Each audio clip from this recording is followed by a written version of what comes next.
All right, thank you everyone for joining us tonight for our RAPS charitable giving and planning for your estate, maximizing impact and tax benefits, presented by Audrey Chan and Zachary Murphy Rogers. Thank you for joining us tonight. The Regional Animal Protection Society is a registered charity that operates the RAPS Cat Sanctuary, the RAPS Adoption and Education Center, a fostering network, social enterprise thrift stores, and the full-service RAPS Animal Hospital. We're proud to be a no-kill organization, which is among the reasons we have built a strong and devoted community of animal-loving allies, such as yourselves. So thank you for joining us. Tonight's meeting is being recorded. We will start with an overview with Audrey Chan on planned giving and leaving a legacy through life insurance. Zachary Murphy Rogers will then present about wills and bequests. And at that point, we will have a short period of about 10 minutes for question and answer. We will also be recording this and distributing it afterwards, so you don't have to take notes.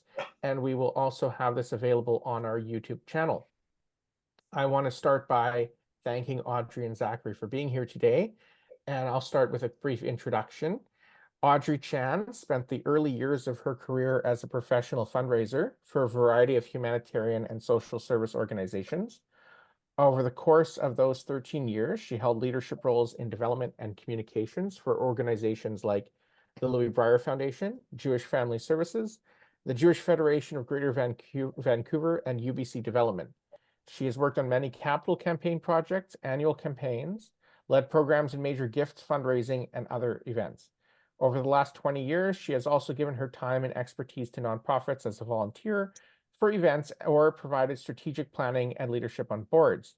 Last year, she joined our committee for the RAPS Gala to support our efforts.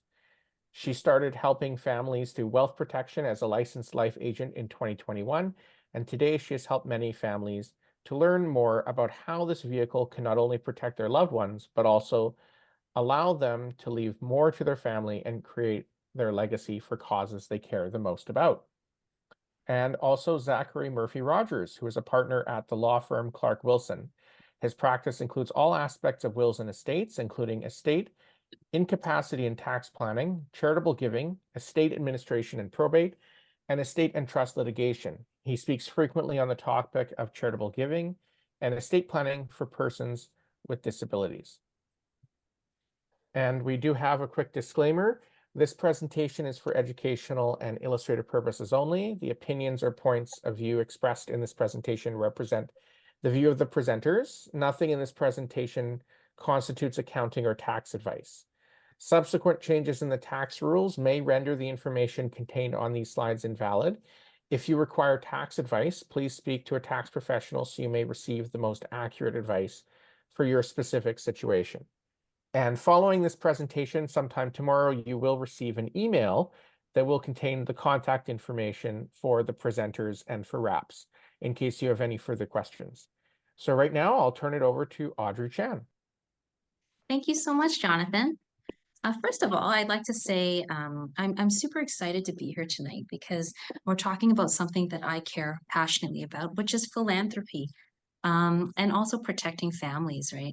I want to thank Jonathan Lerner, Eyal Lickman, and our friends at RAPS for giving Zachary and myself this opportunity to talk about vehicles that are significant to estate planning, which also can be maximized for tax benefits. And we're able to leave a legacy to organizations that we care about. Charities face a lot of challenges in times like today. There are realities that they need to overcome.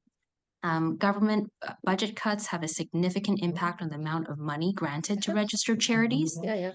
You know, unfortunately, the demand for services continue to grow. I want to share a little bit about my experience. Having spent over a decade in nonprofits, I remember at one social service organization, each year the goals for fundraising would climb higher and higher. And I think especially during economic times, tough economic times, the charities are really squeezed in the middle between people that were able to give larger gifts in previous years that were unable to do it today. So it's essential for charities to mitigate these circumstances and to continue delivering meaningful programs and services. And this requires us finding new sources of funding. Um, in Canada, the projection is that over the next few decades, there will be $1 trillion in wealth transfer from one generation to the next. Charities are counting on this transfer of wealth to make up for the shortfall of government funding. And it's a role of supporting financial advisors like Zachary and myself to help raise awareness of these giving opportunities to all Canadians, because there's so many of you out there who want to make a lasting impact on the causes that you care so much about. And so I begin with this, what is planned giving? The term planned gift refers to any charitable donation that is subject to financial, tax, and estate planning before it's made. So what this means is that there needs to be significant discussions, not only between the fundraiser and the donor, about the vision and the future of the organization, but also the donor and their financial advising team of professionals and their family. Because these are thoughtful discussions about the future, right? We can't predict what's going to happen for the charity or the donor, but what is true is that their commitment to the cause is what ties everyone to have these types of conversations. Um, there are many significant examples. I think the most common one is when a donor makes a commitment regarding a bequest, which will be made later, right? And this is a beautiful thing because it allows someone to make a significant contribution today with that commitment without affecting their quality of life now or that of their loved ones. So examples are donations by wills, donation of life insurance, securities, charitable donations through annuities, charitable remainder trust. You can give a significant gift, right? And also take care of yourself. And of course, donation of property. Um, and so I want to share that we'll talk about the life insurance vehicle. It's less known to most donors, but it can give you an opportunity to make a significant impact, right? Life insurance is really about protecting your loved ones and the financial impact of your death, which can be devastating for the remaining partner and family members. So the policies provide you with a one-time tax-free payment called a death benefit. And this amount can be used to replace your income to allow your family to maintain their standard of living. Many business owners also purchase a policy to ensure that their businesses can continue should something happen to them. Right, a lot of people use the death benefit to pay for death-related expenses. Their family members use it to pay for death-related expenses.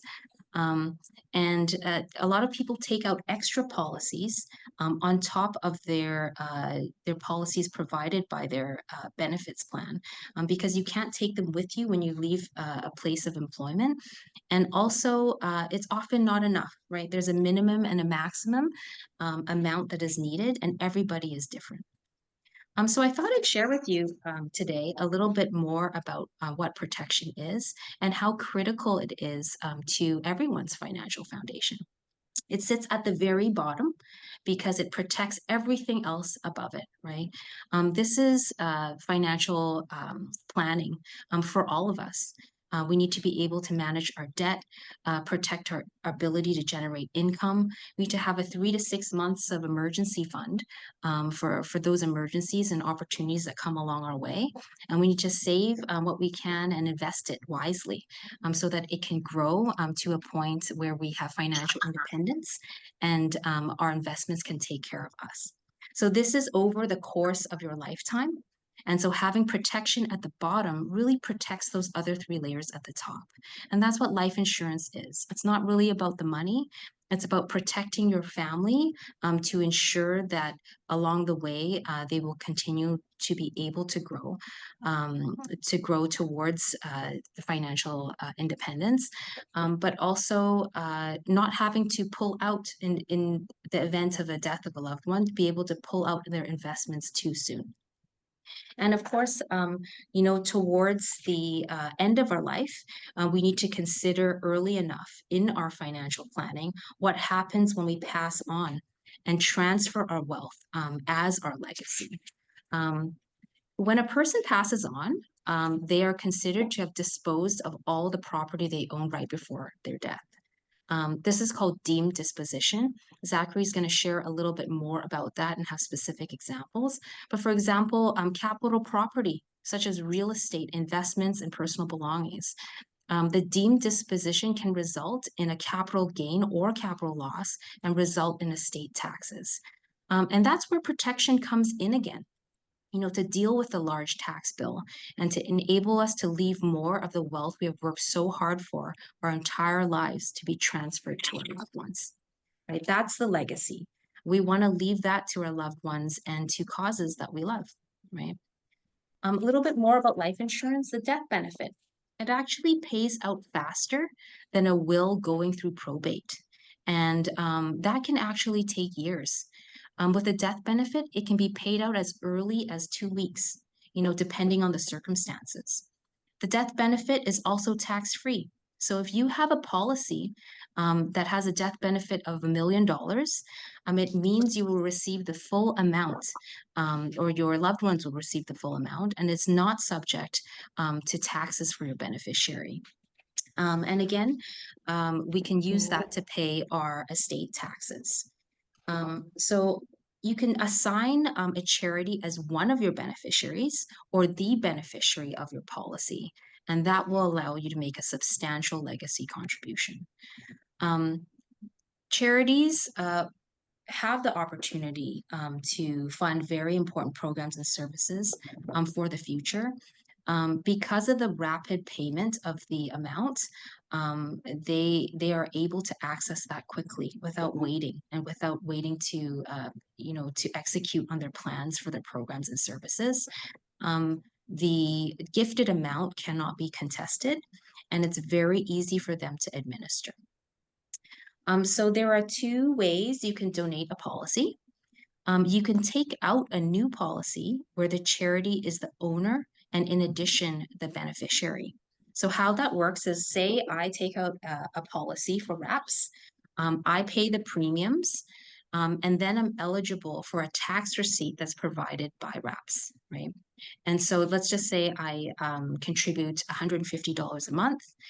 They issue me the tax receipt for $150 a month. The other way to do it is if I paid RAPS directly and RAPS paid for the policy, then I just need to, they can still issue me the tax receipt that way. The only thing is that at death, if I pass on, or when I pass on, the life insurance proceeds do not entitle me to a tax benefit at that time. So nothing to my estate. The alternative is to designate the charity as a beneficiary on my own policy. And so the premiums do not receive a tax benefit during my lifetime. But at the time of the death, I get a very nice tax receipt that can be applied to my estate. And that will allow me to leave more to my family.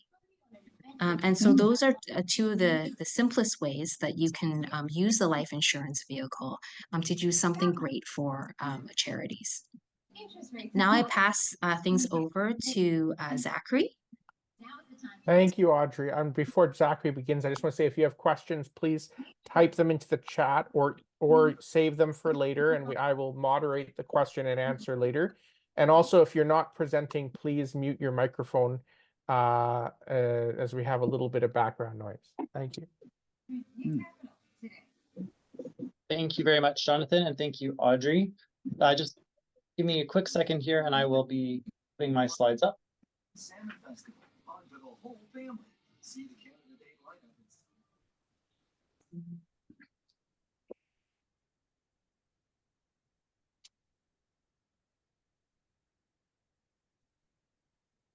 think that works. Can everyone see the slides? Excellent. Okay, thank you. So yes, as Jonathan mentioned, I'm a lawyer. I do estate planning, and I'm very happy to follow Audrey's presentation there to provide another piece of the puzzle for those interested in giving a meaningful gift on their passing to organizations that they are passionate about. Thank you to everyone in advance who signed up and answered the little questionnaire about what questions you have about estate planning.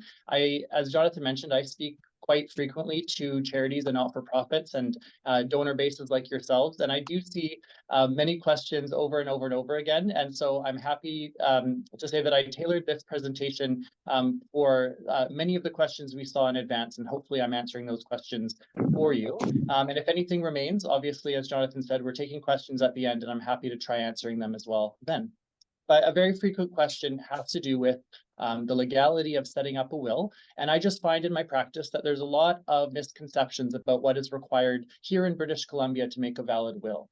And understandably, that's because we get a lot of American content through televisions and movies. And we probably have friends and families who live in other provinces in the States or other jurisdictions around the world. And of course, the requirements for a legal will in all these places can drastically be different. So to set the record straight, here in British Columbia, a will has to be in writing, and it has to be made by an individual who is 16 years of age or older. So you do not, in fact, have to be an adult. You can be 16 years of age.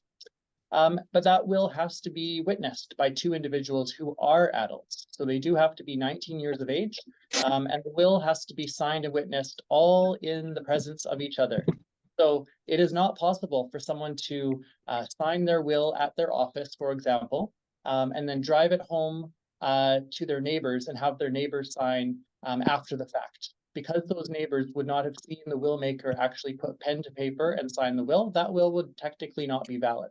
So the only requirements, again, two witnesses who are over the age of 19. Getting a lot of feedback there. Yeah, sorry, Zachary, as host, are you able to mute everyone except yourself? I will see. Just give me one moment, please. Sure, thank you.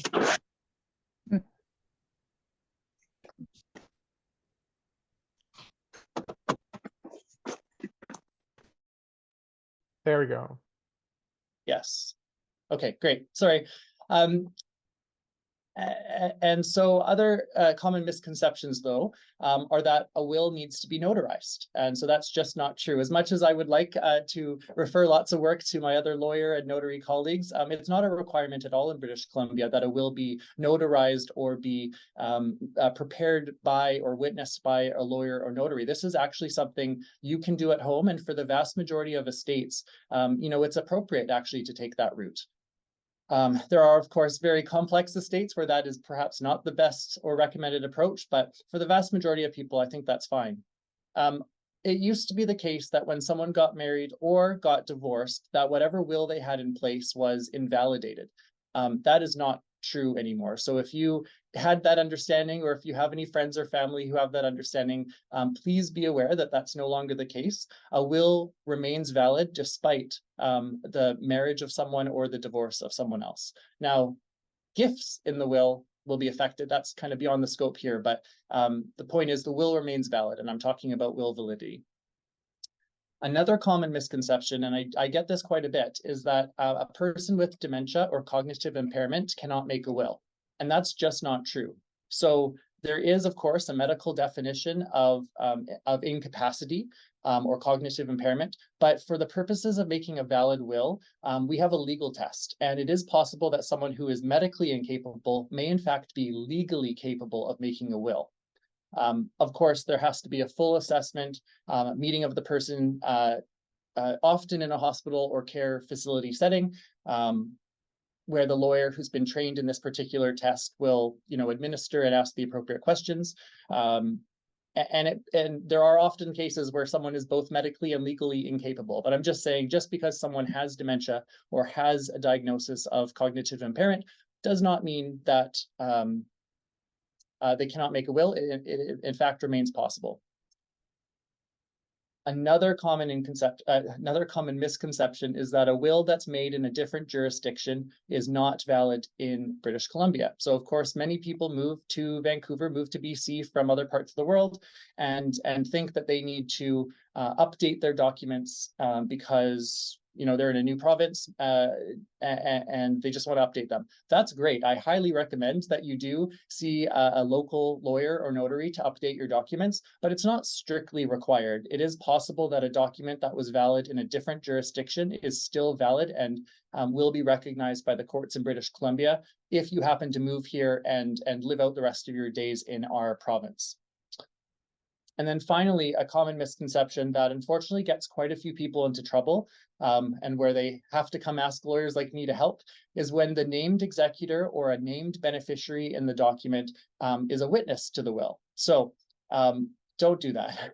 Any names that you see inside the will, if you decide to do this at home, any people that you name in the will but as an executor or a backup executor or a beneficiary should not be one of those two witnesses I talked about at the start who are over the age of 19.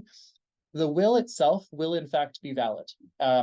So the validity is not in question. The problem is the gifts to those individuals are invalid. So you will unfortunately have disinherited someone that you obviously care quite a bit about, and the result will not be as you or they intended. So better to have witnesses who are independent, completely separate from you and your family. I'm being a little passing over some details here. The witnesses obviously can't be, related to an executor or beneficiary. I think it's just better to have witnesses who are completely independent. I'm happy to talk to anyone after if you want to know the specific rules, but yeah, the will be valid, but the gifts to those people, unfortunately, will be invalid. So the number one question I get whenever I speak to charities is it better to leave a beneficiary a specific dollar amount or a percentage of my estate? And in a very lawyer fashion, I say it depends. And it does depend on your goals and priorities. But in order to answer this question for yourself, I need to talk to you about two aspects of the estate administration process. The first is abatement. I'll explain what that is. And the second is the estate accounting process. So it's not on the slides here, but in very simple terms, abatement is when your when your estate has insufficient funds to actually fulfill all the requests and bequests that you've made in your document. So for example, if you've decided to leave a gift of $1 million to your best friend, but you have $50 to your name when you pass away, that gift is going to abate or will not be fully given because of course your estate cannot fulfill that very generous gift that you made to your best friend. That is an extreme example, but we do come up on this issue in a very large number of estates actually, and particularly in the charitable giving sector, it's very important. So that's why I thought I'd talk about it a bit here today. Very few of us know when we'll pass away or how much money we'll have at that time. So if those of you who are in the wealth acquisition stage of your life or the wealth management stage of your life, you probably have discussions with your wealth advisor about trying to map out how long you're going to live and the kind of life you'd like to have during those years of retirement. And you probably have some estimated calculations as to what may still be in existence when you ultimately pass away. It'd be great if that was able to be modeled out with any degree of accuracy, but of course we know that's not possible. So we may run out of money earlier than expected, just given market crashes or severe medical conditions that may require significant care or treatment. Or worst case scenario is we could all pass away far before we're ready, leaving potentially more money in your estate than you expected. Because there's this disconnect between knowing when we'll pass away and how much money we'll need, it actually does make the process of gifting money to those you care about, including charities, quite a difficult mental exercise. The risk, of course, is that if you choose a specific dollar amount to give a charity or a friend today, that will be based on your perception of your net worth as of this moment. But you will not necessarily know how much money or how much you will have when you pass away. So will the dollar gift be a very significant portion of your remaining estate, or will it be perhaps much less than you intended to give this individual? A typical estate that I see involves a piece of real estate. So in this example here, I have a $650,000 condo. And imagine that the will says that they'd like to leave $50,000 to RAPS. It's a very generous gift indeed. You can assume that the condo was sold at market price, $650,000. It was their personal residence, so there's no taxes. I'm being very I'm simplistic in my example for a reason, but you'll see here that the remainder of the estate, which is $600,000 after giving the charitable bequest, is meant to be divided equally between two children, so they each get $300,000 each. That may be what the will maker intended, right? A really generous gift to the charity of $50,000, but a far more significant gift to their children, whom they probably wanted to support, their dreams of owning real estate in Vancouver or something along those lines. However, in this example, or any example, we're finding that the cost of care is increasing rapidly. And there's many situations where people plan for, quite a comfortable retirement, but are finding the need to either support a loved one or themselves move into a care facility in order to have their needs met. And so in this example, before they pass away, imagine a case where the $650,000 condo has to be sold to fund those very expensive care costs. They then spend 8 years in a long-term care facility with round-the-clock treatment at a eye-watering amount of $400,000 in expenses. The will could still say $50,000 to charity. And so $650,000 minus the $400,000 spent on care costs, the estate at the time of their death, let's assume, is $250,000. You still give $50,000 to charity, and the remainder of the estate is now only $200,000 to be divided equally between the two children of $100,000 each. Don't get me wrong, that is still a lot of money and still probably a significantly appreciated gift that no one should be unhappy to receive. But the will maker in that case probably wanted to benefit their children to a greater degree than they did the charity. And so because the $50,000 gift is fixed, kind of regardless of the overall value of the estate, in this example, the charity receives a much greater amount than do the children. And that may or may not be what the will maker wanted. And so it's just part of the estate planning process to figure out what a person is really intending at the end of their life. So that's abatement. The second piece that I want to talk about is the estate accounting. So when we use the word residue is what's left of an estate after payment of all funeral costs, taxes, professional fees for lawyers and accountants, and after the distribution of specific gifts and legacies. So it's what's left over when everything else has been followed. When you are giving an individual or a charity a gift of a percentage of your estate, what you're really giving them is a percentage of the residue of the estate. So again, what's left over after everything else has been handled. The residue is determined through a very lengthy accounting process. The value of the estate is generally not static for at least the first year after death. And it is very challenging to estimate the value of the residue until you are actually at a point where you've paid all the liabilities and sold all of the assets. The reasons for this are many. Of course, real estate and asset prices fluctuate until sold. You may wish to sell a house on a market and it may not have many interested buyers just given where it's located or development potential. And so it may not ultimately sell for what the price was initially expected at the time of the will maker's death. That will have an impact on the ultimate value of the residue to be distributed. Investments continue to earn dividends. So while you're waiting, while you're administering an estate, more income could be coming in. You may or may not want to be selling those investments because they could be great investments that are increasing in value. Or as I think Audrey alluded to in an earlier slide, there are some tax benefits for donating securities in kind. So you may want to be holding on to those securities for a donation later on. All the consolidated cash from the sold assets, including real estate, are likely in a bank account earning interest. So again, the value of the estate is increasing with time. And unfortunately, more and more estates are subject to litigation. I'm a litigation lawyer as well. I see this often, but litigation on any aspect of an estate by even one beneficiary causes, unfortunately, the estate or the executor to need to hire a lawyer and be engaged in a very lengthy and very expensive legal process.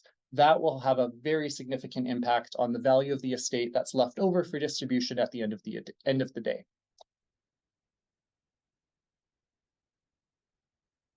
Through this work, I tell most of my clients that it will take at least a year, if not two, and possibly more, depending on how complex everything is, for an estate to be fully administered. It's just not possible these days, particularly with the CRA's response time for filing of final tax returns. It is not possible to administer an estate within the first year, and I'm finding it increasingly hard to have them administered kind of by the 1.5 years or even 2-year mark. So more and more estates are approaching or exceeding the 2-year mark. So again, Audrey mentioned about life insurance, and the speed at which the money can be released is a huge benefit in cases like this, because even average probate files just take forever to distribute. Depending on the size of the gift, it may of course be possible for a beneficiary, including a charity, to receive an advance or a portion of their legacy. So if we knew, for example, that RAPS was to get $50,000 at the end of the day, and there's some assets that are still to be sold, but there's a big chunk of money in a bank account, an executor can of course give $10,000 right now and decide to hold back the remaining $40,000 or whatever the gift may be. That is not a requirement. It happens often when there's good cooperation between the executor and the beneficiaries, but there's no legal requirement to do that. And so it may or may not occur. Again, the actions of one beneficiary or the actions of one person involved in the estate could significantly delay the distributions to quote unquote innocent beneficiaries or charitable beneficiaries who really aren't involved in the family drama as it is, and are just waiting patiently for the very generous gift that the willmaker left them. A beneficiary of a percentage of an estate must wait for the accounting to be reasonably complete and must review and approve the accounting along with the others. So again, we have to wait for all the liabilities, all the expenses to be paid out of an estate, assets to be sold, everything to be distilled down to kind of one number that's left over. All of those transactions need to be shown to the beneficiaries, and the beneficiaries individually need to sign off on those accounts. A beneficiary like RAPS may be perfectly happy with the accounts as presented and sign off on them, but other beneficiaries may have questions and may want to challenge some of the executor's expenses.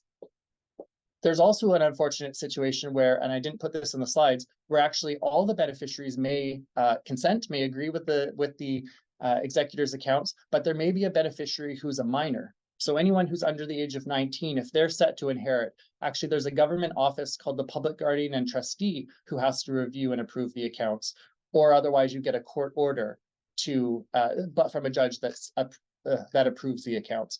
All of these cause delay and increased expense, unfortunately. And again, a charity or another organization or any beneficiary you wish to support may just be standing by, waiting for a year or 2 years before they get to see any of the money that the deceased person wanted them to have. In bold at the bottom there, I see a lot of estate accountings.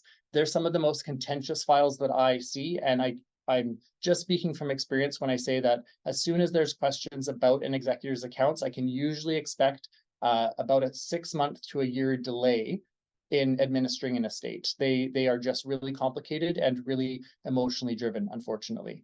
And the arguments are usually not about large amounts of money. It's usually about, $5,000 or $10,000, which is not nothing, but it's we're fighting over, unfortunately, small amounts of money. It just causes significant delay for everyone. So back to the question. Do you give a specific dollar amount or a percentage to the charities or people you wish to benefit? Again, so you have to make this analysis for yourself based on the size of your estate, the size of the gift you wish to make, and the other factors, including who else you're trying to benefit through your will or whose interest you're trying to support. The positives of giving a specific dollar amount to a charity like RAPS is that it's faster to distribute. There's certainty for everyone involved. We know exactly how much the organization is set to receive. And there's no need or chance for that beneficiary to review or approve the accounting. They do not get to see the accounting when they're just given a fixed dollar amount, because it's just a trade for a signature saying, I've received what the will says I'm supposed to get. End of story. The negatives of a specific dollar amount is that it could be a disproportionately large portion of your estate at the time you pass away, just because you might have expected to have more money at the time you die, but for a variety of reasons, including very expensive care costs, your estate may be depleted significantly, and then your estate will be giving this, what may be now, a very large cash gift to an organization that you did want to support, but maybe not to that degree. In terms of a percentage, the pros are that the gift is always proportionate to the other percentage gifts. And so if your estate drastically increases from inheritance or decreases because of care costs or poor investment decisions, the gifts to everyone are decreased kind of proportionately, and then everyone is treated at least relatively the same way as you wanted if you were to pass away now versus 20 years in the future. A percentage, I find, for my clients is conceptually easy to understand or decide. So many clients come to me and say, I know I want to, distribute 10, 20, or 30% of my estate to charitable causes. I don't know what those causes are yet, but at least I know I want a large portion of my estate to go to charity. And that makes it very easy for me as a will drafting lawyer to help them figure out who they're going to support, and then also allocate the remaining part of their estate to their loved ones or immediate family members. Or friends, I should say. The cons of the percentage approach are significant. So it is among the last gifts to be distributed from an estate. There is uncertainty for everyone because you just do not know how much a percentage gift is worth. It can be bogged down by the accounting process, like I said, and there's greater litigation risk. So even when a charity is completely happy with the percentage that they're receiving, other beneficiaries unfortunately may be unhappy with what they're getting in a will and try to get a redistribution through a court process. So a potential solution, I have two examples here. You can, in fact, in your will, do creative things like give a dollar value immediately plus a smaller percentage of your overall estate. And that way the charity can perhaps receive two installment payments, one close after your death and one in the 1, 2, or 3 years after your estate is administered. Or alternatively, if you really want, if a cause is really important to you and you want to ensure that they get at least a certain amount of money, you can set a floor. So you can say, I want a charity to receive, in this example, 5% of the residue of my estate, but no matter what, I want them to receive at least $25,000. When worded that way, again, the $25,000 can often be distributed quite early on with the determination of whether or not more money is to follow. That can be determined in a couple of years after the estate is fully administered. So shifting now to taxes on death. Thank you, Audrey, for introducing this topic. Deemed dispositions are an area where I receive a significant number of questions from my clients. And it's just the way the CRA treats the assets we own. So the moment we pass away, the assets we own are quote unquote sold for their fair market value, and the tax implication of that transaction is factored into your personal final tax return. That can be very significant in the cases of individuals who have large RRSP or RIF balances. So you know that those have been deferred earnings throughout your lifetime. If you happen to pass away with $200,000 in those accounts, the moment you pass away, you've just been deemed to have earned all $200,000 in that account. That is true, even if you have named a beneficiary on those accounts. And this is the part that my clients are confused about often. So if you have these accounts and you've spoken to your financial advisor, you might know that you can designate a beneficiary on those accounts. Many people name their spouse or their children. So it is true, those individuals will receive those amounts on your passing relatively quickly, but the tax implications for your estate remain with your estate. And so you will still have that earned lump of income on your tax return that often generates a very significant tax bill. Also, that same thing happens for taxable investment accounts, real estate, including your principal residence, but there's an exemption for personal residence. We often see this for cottages or vacation properties or investment properties. There's often very large capital gains, especially here in British Columbia, that are crystallized on death and result in a very significant tax bill. And those taxes can be very challenging for executors to pay without selling the assets, or if planning for this wasn't done with an individual like Audrey. You could have, purchased life insurance or done some sort of advanced planning to figure out a way to pay that tax bill. If that work wasn't done, it can be quite challenging for an executor. So overall, gifts to charities actually help with that tax problem, at least to the extent to which you're being generous. So in this example, assume that someone passes away with $100,000 of money in their RIF or RRSP. Again, that $100,000 is reported on the terminal tax return, and we can just assume there's an effective tax rate of about 25%, just given this individual's factors. In this example, there will be $25,000 in tax paid and $75,000 available to distribute to your loved ones, charities, and other beneficiaries. So the whole point of this presentation is that charitable gifts can actually increase the money that you have to distribute to the causes you care about and the people you love. So if you had in your will instead included a gift of $25,000 to a charity, you would still report the $100,000 of RRSP income. Sorry, not you. Your executor would be reporting the $100,000 of income on your terminal tax return, but be able to deduct that $25,000 gift to the charity. Therefore, $75,000 only is taxed at the effective rate of $25,000. Again, that's just assuming this person that I've chosen. Everyone's tax rate will be different. Your estate would pay $18,750 in tax, and your estate would have just over $56,000 left to distribute to your beneficiaries, plus that $25,000 that has already gone to charity. So in the end here, over $81,000 will go to the causes that you care about and the people you love. By giving a $25,000 gift to charity, you've actually unlocked over $6,000 more that is avoided, that is not given to the CRA and is instead given to your chosen beneficiaries. That was a very simplistic example. Given, again, the real estate that many people in British Columbia have and the sizes of individuals' RRSPs and RIFs, we are seeing that terminal tax returns can have very significant income. Very, very often I see clients whose income is actually taxed at the highest marginal rates, which for 2024 is now 53.5% in British Columbia.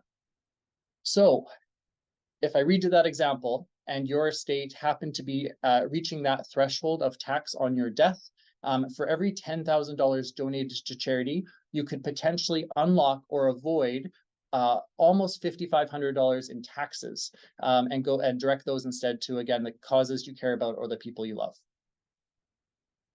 And that's the bit for me.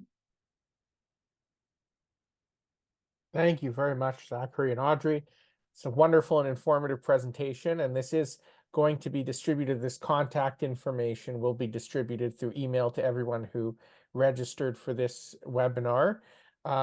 And we're going to start with a little bit of question and answer here. We have about 10 minutes for that, and I'm seeing a few questions already pop up. One which I think is for Zachary is, do you need to have a complete list of charities in your will? Let's say I have an existing will made years ago and now want to add RAPS. Do I need a new will? Excellent question. So you do not need a new will. So minor modifications to an existing estate plan can be done by a document called a codicil, CODICIL, codicil. I think I can't spell actually. In any event, as long as your will has the required clauses that we typically use today, you can make a minor modification such as adding a beneficiary, removing an old beneficiary, or making some minor changes like dollar value or percentage tweaks without having to go through the whole will process. But it is contingent on the existing will being I don't want to say good enough, but sufficient for today's purposes. We live in a world today that is just more complex than it was 20 years ago. And we're finding that wills and the common clauses that lawyers and notaries used 20 years ago are just not sufficient for administering an estate today. So I guess it really depends on the sufficiency of the existing will. But if it is, yes, you can make minor changes without having to redo the whole thing. Excellent, thank you. We also have a question here asking if RAPS will take a cat as part of an estate. And the answer is yes, that actually is something that we do. We have not only an adoption network and fostering network, but also a cat sanctuary and a dog foster network. And RAPS is often a popular choice for this because people are concerned what could happen to their pets when they pass on. I would recommend talking with your estate lawyer about the wording to put in your will with regard to that. RAPS does have a no-kill promise, so we do not ever euthanize due to lack of space, treatable illness, physical defect, age, behavioral, or socialization issues. But we also do have a special form for that can be attached or provided to your executor. So it has information about what the cat eats, what medicines they need, whether they are with another cat, if they should be kept together, those sorts of things. So we recommend that people let us know in advance, if possible, so that they can, or at least let the executor know, so that they can have that information to pass to RAPS. And we will not wait for probate. We will take care of the cats right away. But we do request that some form of gift be left to RAPS in order to pay for the expenses associated with caring for the cats. And so that's something we're happy to discuss with anyone. I have another question here. Have you seen where charities can challenge a specific percentage given, causing a delay in the settlement of the estate? Say 50% to charity A, 50% to charity B, but charity B feels they should get more. They should get 75% for no valid reason. Could they delay the process? And I'll leave that to Zachary. Yep. So luckily, no, that does not exist in British Columbia. You probably have heard about our very aggressive, I would say, wills variation legislation we have in BC. It's unique among Canadian provinces, with the exception of Nova Scotia. And that allows a spouse or child of a deceased person to challenge the gift left to them in a will, potentially or more likely to increase it for themselves. But charities or non-spouses, non-children do not have that right, and they will take the gift that they're given. What I do see, however, is very often a percentage of a gift is given to a charity, let's say 10% to RAPS. They would not have an independent reason or cause to try and increase that gift. But I have seen cases where spouses or children say they want more, and therefore the charity should be bumped out entirely. And so obviously the charity doesn't agree in that particular case, and often the executor and other family members don't. And so that still could result in delays in administration, not due to the charity's own actions, of course, but due to the actions of others. And I'll just say here, I really liked what Audrey said earlier about the importance of discussing these matters with your loved ones and your family members. There's nothing worse than, I think, having the contents of your will be a surprise after your death. If you have causes that you care about, if you have charities you wish to support, I think it's so much better if you involve your family members now while you're living and let them know why you want to support these organizations. And that will, I believe, decrease the likelihood of litigation after you're gone. So please have these. They're tough conversations. No one wants to talk about dying, but especially if a cause is close to your heart, I highly recommend it. Thank you.